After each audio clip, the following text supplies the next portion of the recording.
I want you to meet Ricky Carver. Come on in, let's give him a nice welcome here.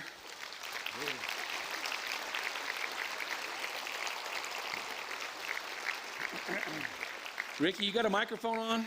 I do. Yeah, good. All right. Well, then you get to take over. Tell them what you want to tell them. Now, tell them who you are and tell me about this horse, because I don't think I've seen this horse, have I? No, you haven't. I've never seen this horse. So tell everybody who you are, where you're from. And by the way, all these black cows that you see coming up the thing, they belong to Mr. Ricky Carver. And if you need to buy some good hay, him and his brothers own a company called the Haymakers over in Cortez, Colorado. That's where I get all my hay. So let's welcome Ricky Carver here. Huh?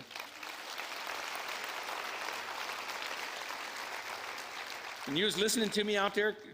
What's that? Were you listening to me out there? I was. And yes. does that? I was. If I'd have known it was you, I'd have wove him. Okay. Well, you told me we were coming down to move cows this weekend. Said I know. Be at the big top at 10, so here I am. So, not really. So, but did you represent any of those remarks I made about thinking about cows all the time? Yes, I do. I knew exactly hay what and you were land saying. and yes. horses. We are Colorado haymakers, but we have cows, so it doesn't make much sense. But we also sell a lot of hay in the community. But I'm from Cortez, and we run about 600 mother head of cows, and then we have these heifers also that I run with Pat, or on Pat, I guess, and then he uses them for whatever he uses them for. It moves them around. So I'm assuming that every year he comes up missing one or two. Yeah, we have had some great hamburger lately. I don't know. I've questioned that a little bit, but he always tells me these stories. So anyway, I'd just as soon you guys all be cattle than you, because I'm gonna be a little more comfortable that way. But this horse in particular. How old? His name is Cedar when he's not bucking. How old is he? He's 5. 5, actually. Right. And he's a pretty good horse. He seems real mild-mannered. He seems like he loves me, and I love him. And turn him loose and let's see what happens.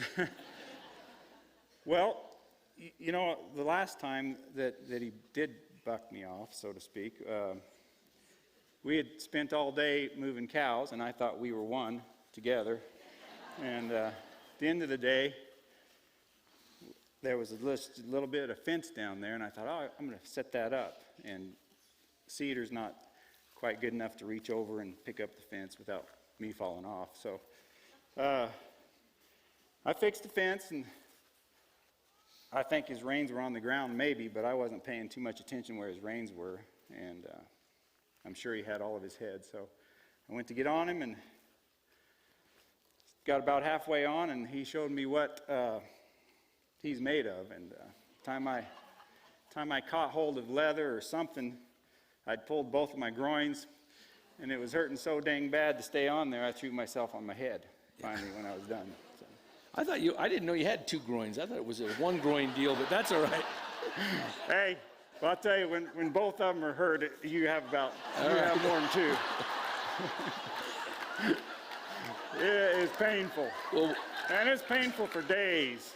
Yeah. All right. Matter of fact, if he bucks, I'm just throwing myself off right now. Yeah. All right, hang on. Oh, am I not supposed to talk this much? Anyway, I'll get done with it. Oh, my good friend. Anyway. So, yeah, no, it is really an opportunity for me to learn, and I'm just thankful that he allowed me to come over. And I guess that's it. I'm ready. I have stalled as long as I can, Pat. Well, let's get started then. Let's try something here. Let's try here. Why don't you take your shafts off and your bit off of there. Let's do 3 things in a row here. Take your shafts off, put them over your shoulder. Put the shafts over your shoulder. Okay. All right. Put the bit over the other shoulder. Like that. There you go. Now take the halter off. Tighten the cinch. Take the halter off. And let's see what we got here. All right. Let me get this here. Because there's only one thing left when you take off a halter and lead rope, and that's the truth. Now, Ricky, I'm just going to, if I share something here with you, can I get you to put that lead rope over your elbow? just put the lead rope over your elbow. Instead of just dropping him plumb loose, put it over your elbow there. There you go. All right. Go check your back cinch now. Let's tighten her up some. One more hole. There you go. Attaboy. All right, just take the halter off. Let's just see what happens here. Good. Now just walk away. See if he follows you. Go, go, go. There we go. He likes you as long as you're walking toward the barn. Keep going. Keep going. Keep it going there. Keep it going. All right, now keep going, and then go turn left there. You're going to run out of real estate there in a second. See if he follows you. Just see what we got here. See, what we need, you got to understand that a horse survives by being connected to his mother. Would you agree with that? Okay, for the first 4 months of their life, that's pretty much how they kind of hang in there, is they get connected, they stay connected. Now stop there, Ricky, stop. Good. So this is what we want on the ground and in the saddle.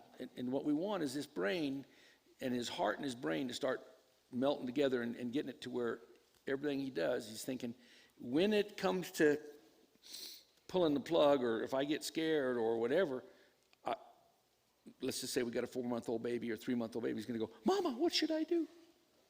All right? That's what I want the horse to do to the human here in these situations is, what should I do? So you're going to walk off again. Walk off? Yeah, just walk off again here. Now, he's kind of getting disconnected there a little bit, it looks to me like. All right, now just keep it walking there. That's it. How you doing there? Dunalino? How you doing? Let's just see what we got here. Now, right there, he got into a little trouble over here. Now walk away, Ricky. Walk away.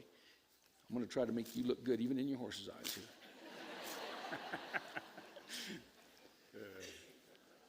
That's it. Just kind of hang right there. Right there's a good spot. That's a good spot. Stop right there. Let's just watch his horse's ears and his expression. There you go. Now allow him to connect with you. First with his nose. First with his nose. And when he's done, wait, whoa, slow down there. Slow down. See what happened there?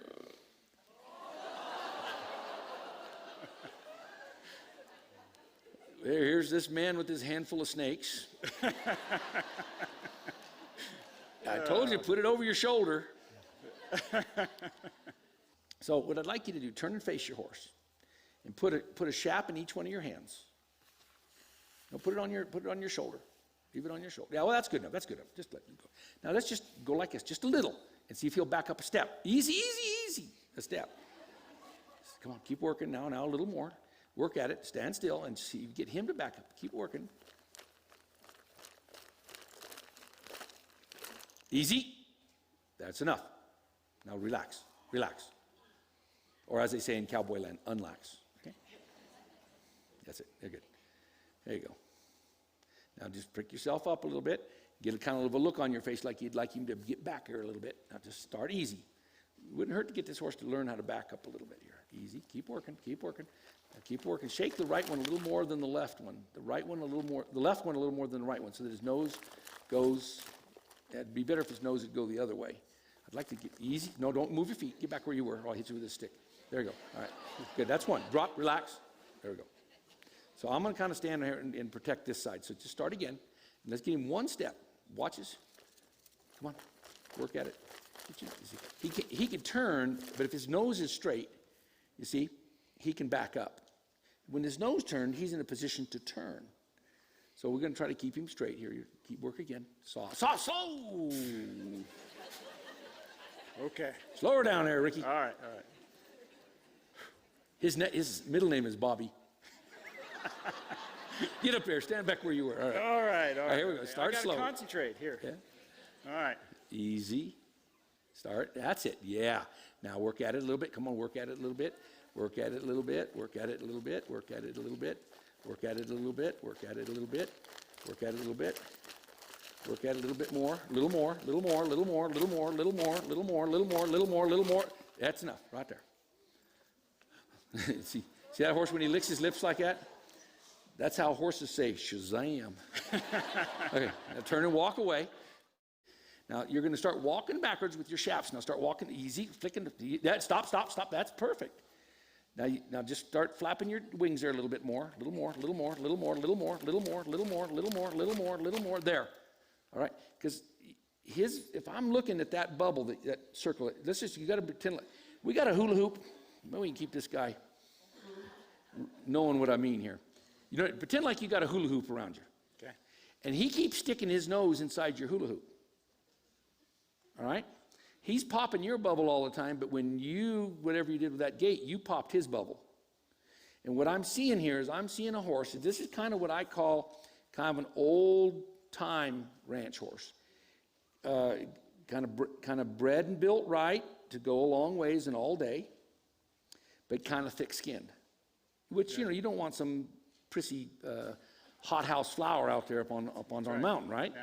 No. But that thick skin, the trouble with it is, you ever seen some big tough guy get all welled up and cry at a wedding, or you know what I mean? Or you poke him with a needle and he oh God, and also he squeals like a girl, big. Oh dang. Yeah. That's what I feel is going on here. He's kind of numb. Yeah, he is. And then happens. All right? Yeah. Kind of a little bit like dog poop.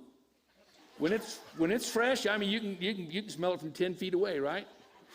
Yeah. Maybe a couple hours later, it don't smell so bad, but if you just scratch it a little bit. Yeah. Guys getting the picture? Yeah. And I think what happens here is we scratch him a little bit, and we find them, and that spot comes out. All right? Yeah. So let's walk off again. Get them shaps ready.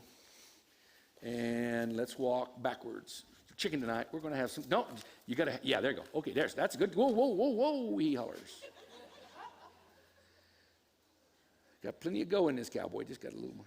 All right, now let's walk off again, and I want you to come on backwards. Go on there. Now backwards, and we're flapping him. There, come on. Getting him. There, that's enough. Whoa, who saw that? There. Now, can you see the difference in the line of respect we got here? He's not just in there. And what happens, I think, sometimes with these horses who just kind of get in our bubble, they get kind of numb and they get kind of feeling overconfident. And then all of a sudden, you do something, sneeze, fart, whatever, and it's close in his, and all of a sudden, where the hell did that come from? Okay? That's what I want us to be a little more aware of. Okay, let's head back out there again. Now we want him following, so walk a little faster this time. Faster. Come on, get up there. See how he's kind of numb here on some of this stuff? Now back up. Boop. There we go. That's what I'm talking about. He's kind of numb both ways. Now go on. We're going to get him a little more aware. Go on. Go. Yeah. Go. Gone. Keep going. We'll give you both a little more time. Now slow it down. Now back it up. All right? Walk forward. Now back it up. That's enough. Give him a hand.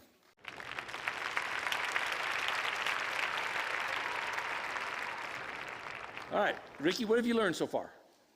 I have a personal space that the horse needs to stay out of. He's dead, kind of dead on both front and back, but unless I push the right button. Yeah, I think it's we got to have him confident. He kind of looks confident, but then he's got to be curious, and he doesn't look too curious to me. Right. He's kind of going, yeah, I'm with Ricky again. And then we got to get him sensitive and then responsive. And the opposite word of responsive is reaction. Okay?